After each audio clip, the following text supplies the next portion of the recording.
শেষ বিদায়। লাখো মানুষের অশ্রুসিক্ত ভালোবাসায় চিরনির্দায় শায়িত হলেন বাংলাদেশের 3 বারের সাবেক প্রধানমন্ত্রী ও বিএনপি চেয়ারপারসন বেগম খালেদা জিয়া। বুধবার বিকেল 3টায় জাতীয় সংসদ ভবনের দক্ষিণ প্লাজা থেকে মানিক মিয়া এভিনিউ পর্যন্ত বিস্তৃত জনসমুদ্রে সম্পূর্ণ হয় তার জানাজা।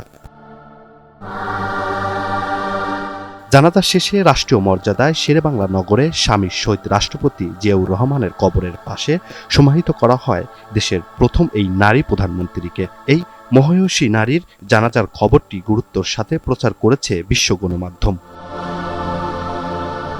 কাতার ভিত্তিক আল জাজিরা তাদের প্রতিবেদনে লিখেছে, সাবেক নেত্রীকে বিদায় জানাতে ঢাকায় জনতার ঢল। চুল পড়া অনেক কমে গেছে, থ্যাংক ইউ মা। চুলের ভিটামিন জুই মাল্টিভিটামিন কোকোনাট অয়েল।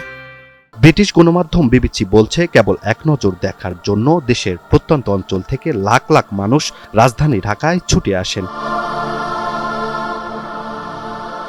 পাকিস্তানের প্রভাবশালী গণমাধ্যম দ্য ডন এবং জিও নিউজ এই জানাজাকে ঐতিহাসিক হিসাবে বর্ণনা করেছে। অন্যদিকে ভারতের টাইমস অফ ইন্ডিয়া তাকে বাংলাদেশের ইতিহাসের অন্যতম প্রভাবশালী রাজনীতিবিদ হিসাবে আখ্যা দেয়। বিশ্লেষকদের মতে তার চলে যাওয়া বাংলাদেশের রাজনীতিতে একটি দীর্ঘ ও সংগ্রামী অধ্যায়ের অবসান ঘটল। জানা যায় সাধারণ মানুষের অংশগ্রহণই বলে দেয় জনগণের হৃদয়ে তার আসন কতটা সুদৃঢ় ছিল। Imran Hossain, NTV online.